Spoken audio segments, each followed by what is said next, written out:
Welcome to the Audiophile Barista coverage of the Munich high-end audio show. This is probably the biggest show in the world and I am going to show you as much as I can. I will give you information on the equipment, the music, interesting facts and of course, what does it cost. I had to turn off monetization to be able to show you these clips, so if you appreciate that, please give the video a like and subscribe to the Audiophile Barista. Now let's get started.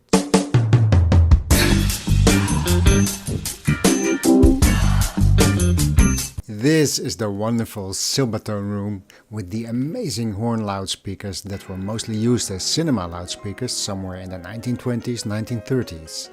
In this next clip you can hear a great explanation of what it all is that they are playing with this time.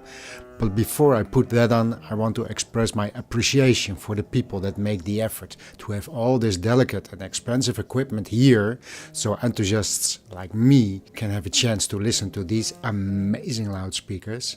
For me as an audiophile, it is these kind of opportunities that makes me travel 700 miles to get here. So thank you.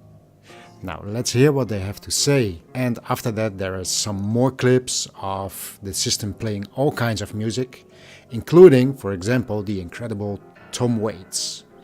And these loudspeakers are just made for his voice, so enjoy. Now we bring a historical cinema system every year for your viewing and listening pleasure. And this year is no different. We've brought a system from 1930, from the early 30s. We have these Raycon horns, and we have a Western Electric 22A with a 597 tweeter in there. And we have a GIP system here in the center. And these drivers, which are nearly 90 years old, these speakers, horns are 90 years old, are driven by, the upper one has an original 555, and the lower has a replica 555 made by GIP from Japan. And the tweeters are all original, they're 88 years old or something like that. So you have a mix of modern and original stuff. They've been arranged like this so that you can hear it pretty much how it was heard in 1930 in a small movie theater. They were on the stage, but they were pretty much just run like this.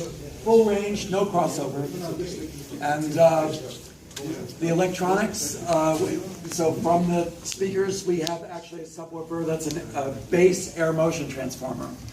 And that's driven by the Marantz, which is not good enough for audio, actually. It's great for bass though.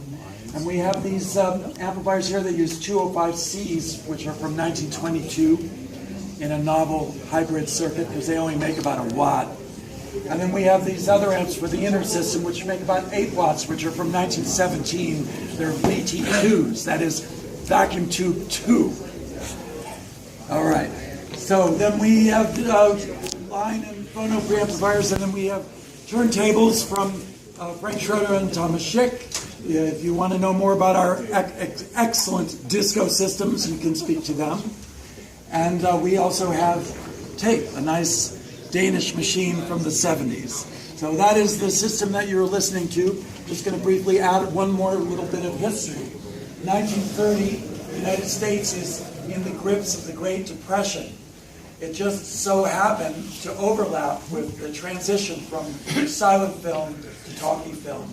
And if you know anything about what happened between 26 and 1930, the demand for movie sound far outstripped the supply. And in 1929, 60% of American factories are bankrupt. Just wrap your head around that right now, especially in terms of what's going on in the world now. In 1930, Western Electric could not provide the supply. So they needed subcontractors. In the East Coast, one of their subcontractors was a small company called Raycon, which I forget what they made, but I think they did parts for boats, mainly. These horns are made of paper mache. That is paper pulp, canvas, and hide glue, made from horse hooves.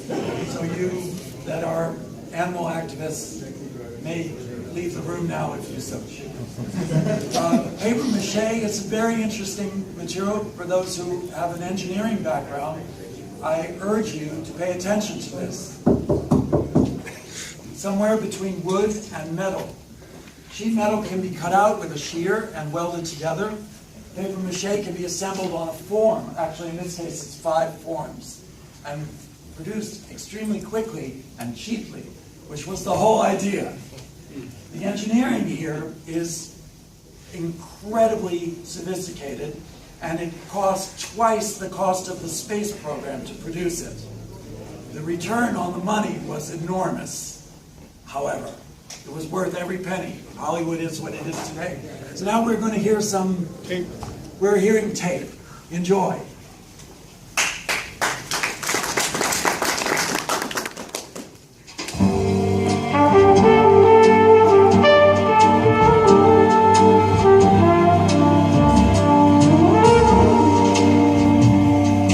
Geh fort von hier, bei nächster Gelegenheit. Geh fort von hier, hab Mitleid mit mir.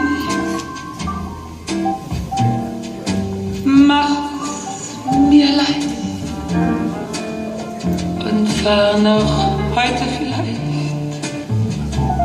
Soweit dein Reisegeld reicht, bevor ich verliere. Wir sind kein Paar, ich denk an dich viel zu viel. Ich sehe Gefahr und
Keeps mankind alive.